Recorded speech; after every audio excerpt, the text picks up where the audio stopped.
Unleash the hopeless romantic within. Welcome to the Lover List, where we bring you the most swoon-worthy love, dating, and relationship stories straight from Reddit. Like, comment, subscribe, and turn on notifications to stay in the loop. Women who have left seemingly perfect relationships with great catch partners. Why did you end up leaving anyway?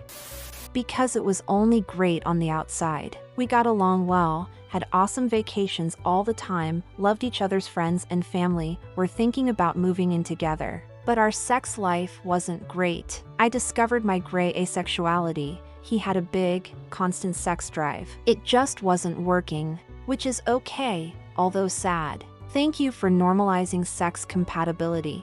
Of course, I think it's often completely overlooked. And honestly, I was worried there was something wrong with me for way too long. I don't want anyone else to feel like this when it's totally preventable.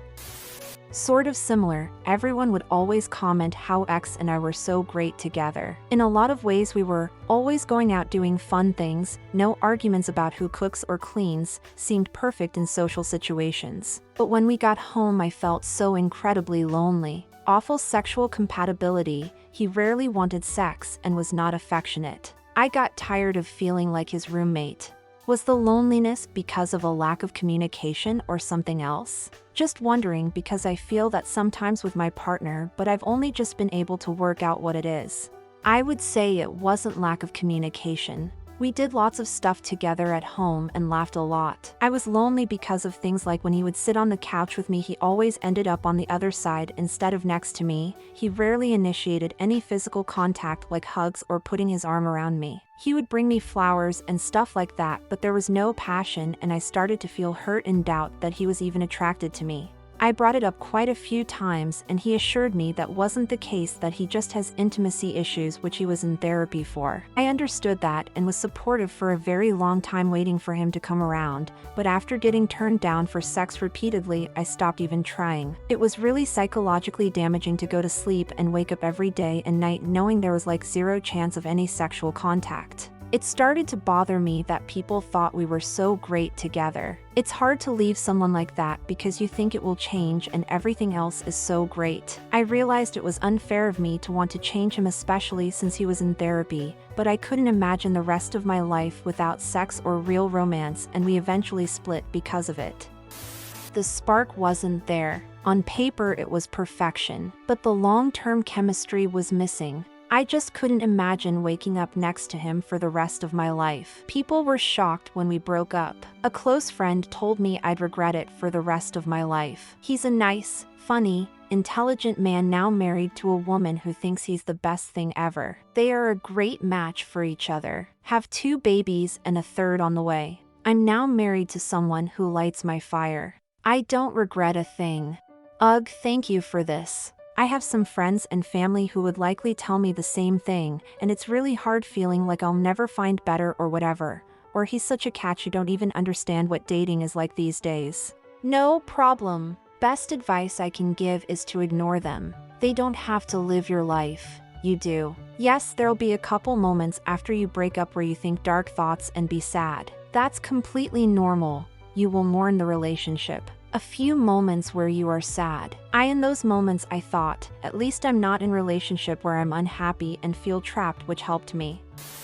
This is me. I had a great husband. Wonderful, sweet guy who is cute and funny. Everything looked awesome on paper. But long term there were just so many things we weren't well aligned on. Sexual compatibility, long-term career goals, living goals, etc. Even things like traveling and socializing and eating out. I'm sure we could have compromised, but why fit a square peg into a round hole? He now has a wonderful wife and they seem very happy. I have an amazing husband whom I travel the world with in non-COVID times, and we click in all the ways we need to. It doesn't have to be the big stuff that breaks people apart. It can be a ton of small imperfections.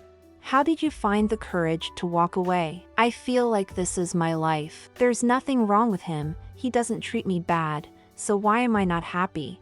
I wish I could say that I made a good faith life decision about what I wanted and compassionately walked away with my head held high, but the truth is that I sort of just got more and more distant and annoyed with my ex until everything broke down and we started fighting more. It wasn't the right thing to do, but I was young, 23 years old. We basically had lots of disagreements and then several big fights that led to we should get a divorce. He didn't really want to, but he's a good guy and we were both very civil about the whole thing. But having courage was not, and is still not, my strength. I agonized over it for months and could barely end up getting the words out. I will say, though, that I felt so much better after I did. Even though he was angry and confused, the 1,000-pound weight of suggesting divorce was off my mind, and it really did feel like I could handle all the rest of it after that. Good luck. All my internet hugs go to you.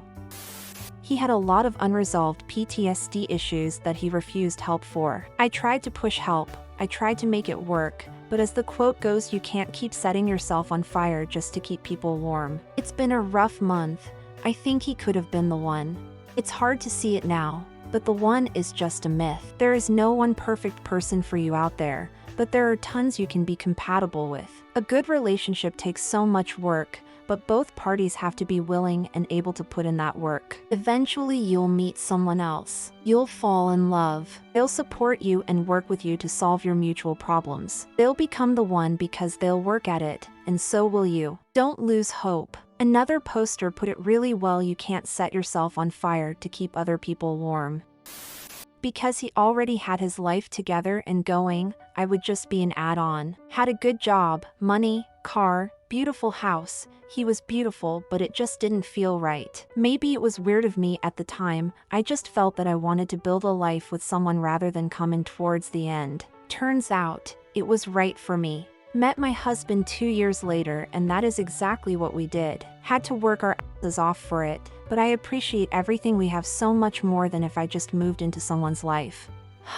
That's an interesting way to look at things. Rock on. I just didn't feel anything. I like that answer. I feel like everyone is forcing relationships on people because their partners are great. Like, no, you shouldn't be with someone you don't have any feelings for just because they have feelings for you / treat you well. You should be in a relationship where you and your partner love and care for each other. A relationship is not a one-way street. Yes, I've noticed a trend recently of people claiming that passionate love basically isn't real, that feeling excited about someone is merely lust that soon fades away, and rather that real love is just sort of a gradual buildup of fondness over the years that you could theoretically build with anyone. It annoys me that that meme might be convincing people to settle for relationships that they aren't actually passionate about because they think it's the best they can hope for. He cared more about his cats and career than my well-being. Women will never forget the way you've treated them when they needed emotional support. Agree with you there. My dogs have been better to me emotionally than my so. I once dated a guy who cared about his dog more than my well-being. I'm not saying this in the sense of I ever made him pick me or the dog, but in the sense that the dog got treated with more empathy than me in general. The dog was actually a huge part of his personality and who he was. Conversations always ended up revolving around the dog, decisions about anything like where to go on a date only if they allowed dogs, etc. I love dogs and I'm all for treating them as part of the family, but I don't treat my partner like shit in comparison. If anything, I treat my partner just as well. TLDR, he was a shitty boyfriend with an admittedly cute dog. We had a great relationship for years. From the beginning, I was super clear I needed certain things from him in order for us to last together, him to brush up on conflict resolution skills. I refused to nag, but made it clear I'd be happy to support him whenever he was interested in exploring this. For years went by and he hadn't even tried once to look into this. I would mention how important this was to me, especially because his family of origin didn't exactly equip him to handle conflict well. Every time we fought, he eroded the foundation of our relationship, for all the good things in it. After years, a lot had eroded even though on the surface we cared a lot for each other and strangers could tell just from seeing us together briefly. He was in so many other ways a wonderful boyfriend. He was very devoted and loved doing nice things for me. It was almost excessive, all the sweet gifts he gave me on a routine basis. Gifts are not my love language, but he offered them with so much sweetness it was touching. But him going above and beyond in ways I appreciated but didn't need, and not even attempting to explore a way of handling conflict better, or take into account what I needed from him, many other things beyond what I shared, as I predicted from the beginning, led to me having to leave. When I broke up with him, I thought he'd make someone a great boyfriend, but not me. This is me right now. A commendable amount of effort in areas I don't need, that aren't my love language. Zero effort in the areas in which I have specifically and repeatedly said my needs aren't being met. It's very nice of you to set your profile picture to a photo of us, but it would be much nicer if you looked up from your phone when I walked in at the end of the day. Marriage isn't what you show off about us to other people, it's what you show me when we're home, by ourselves. Someone would be made very happy, but it isn't me. I'm so glad I read this. I think this is what I need from my boyfriend. To his credit, he has changed some things, like instead of trying to pay shit for me, I want quality time together. We don't even have to talk. I like doing tasks together, like cooking. Love language. I think I'll look into it more. I'll start by saying he was very nice, from a good family, and was hands down one of the most gorgeous men I'd ever seen. Gorgeous like he had been approached to do modeling from a well-known agency. However, he was dreadfully boring and we had very little in common. Most conversations with him were like keeping pleasantries with a stranger. There was just no connection. My friends liked him because he was polite and attractive, but whenever he would join us out for dinner or drinks, he wouldn't have anything to contribute to the conversation. I finally ended it after about 6 months because it was hard to have real passion with someone who had the emotional depth of a wooden board. I felt bad about it for a long time because it wasn't really his fault, but we just weren't a good fit at all. We were together for 7 years, from high school through 2 university degrees. Absolutely perfect, we're the couple amongst our friend groups, completely ingrained in each other's families and had many joke about us getting married all the time. His worldviews changed when he went into a specific therapeutic medical field in the States and wanted me to adhere to his new values, decisions governing my body and any future children, and I couldn't give him that control. I spent months reading scientific articles and medical literature trying to both understand and argue against sweeping principles on even ground. It has been the hardest breakup of my life as I still loved him so much. None of our friends understood and we were both emotionally devastated for a long time. If it wasn't for his medical views, we would still be together.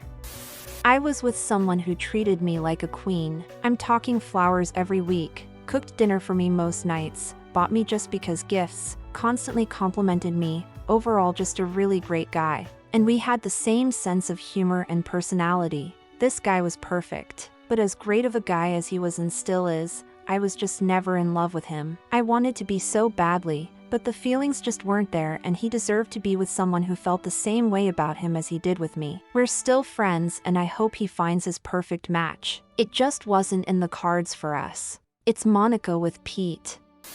His job changed him, or at least gave him the opportunity to actually show the world how much of a bigoted, racist, homophobic, narcissistic, physically violent person he truly was. He hid it for years, and ever so slowly it started leaking out, until one day I just didn't recognize him anymore and realized that unconsciously I was starting to adopt some of his mindsets and behaviors. I'm honestly embarrassed at what type of person I had become the last 4 years of our 13-year relationship. I moved across country to get away from him and the environment. That definitely wasn't helpful, being surrounded by people like that, and spent about 3 years working on myself. I'll always be a work in progress, but never again will I be that person. Thanks for joining us for another episode of Relationship Stories that'll make your heart skip a beat. If you were captivated by these tales, please hit the like button and share your thoughts in the comments. Don't miss out on any future episodes. Make sure to subscribe and turn on notifications for a steady dose of heartwarming stories.